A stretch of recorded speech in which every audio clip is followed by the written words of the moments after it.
In this video, we're looking at the single leg Romanian deadlift, or RDL. A hinge movement, we use it a lot in our programming, and this video is to give you an idea of 5 progressions that we use. Now, we're looking at it from the point of view of our clients. Obviously, if your clients really struggle with balance generally, i.e. standing on one leg, that might be something that you need to address for a while initially.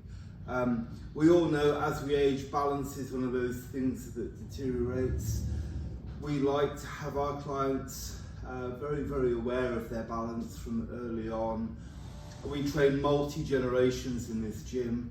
Our oldest members are in their 80s, our youngest are in their teens, and we've been doing this for 30 years, so we've seen people's both progressions and degenerations, and we think balance training is really something that we want to bring to the forefront of people's minds as they age. So anyway, if your client isn't used to balance training, they may need a support, a stick.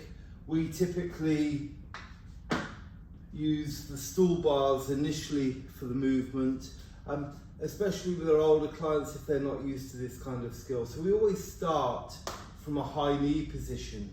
The motion we're looking for is that hinge with the hips level and the heel driving back through, rather than the toe pointing. So that's your basic.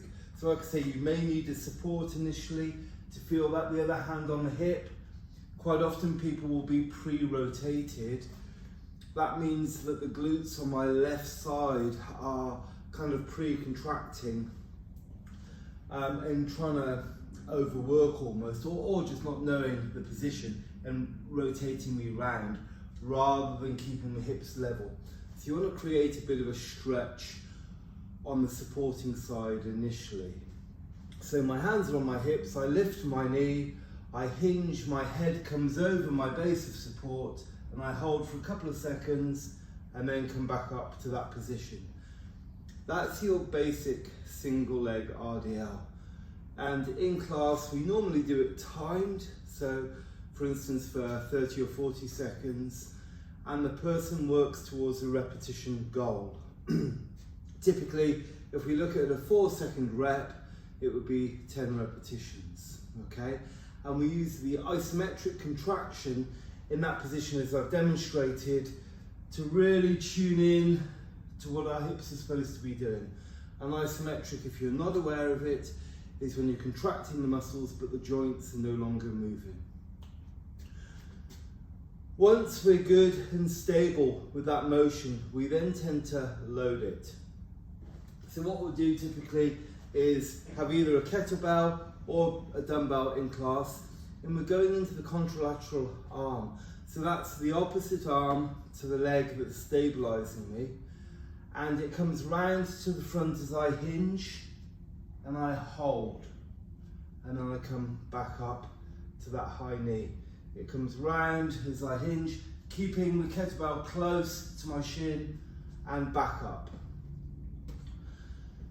Now again, you've got to have that control. So if when you're loading somebody, they start to lose the control, we can factor in a low-grade McGill aeroplane. There are many grades with McGill aeroplanes that you can run up through.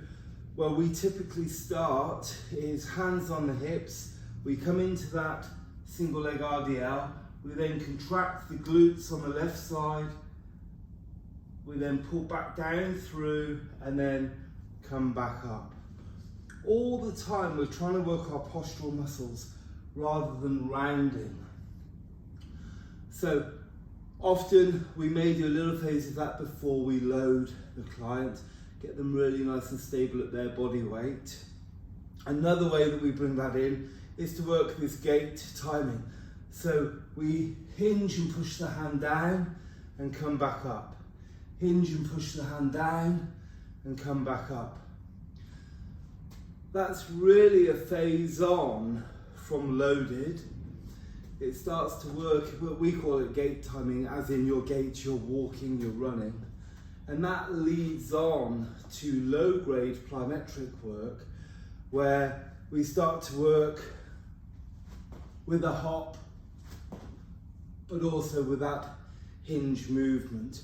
So really starting to get a grasp of both our balance and the movements around the hip.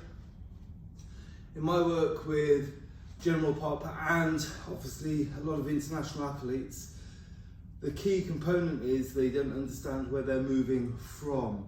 So a lot of my work over the last 30 years has been helping people understand where they move from, and also helping personal trainers understand how to get that across to their clients.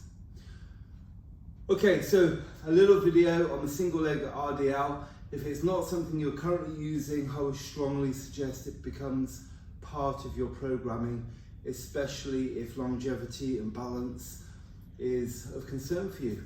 Good luck with that.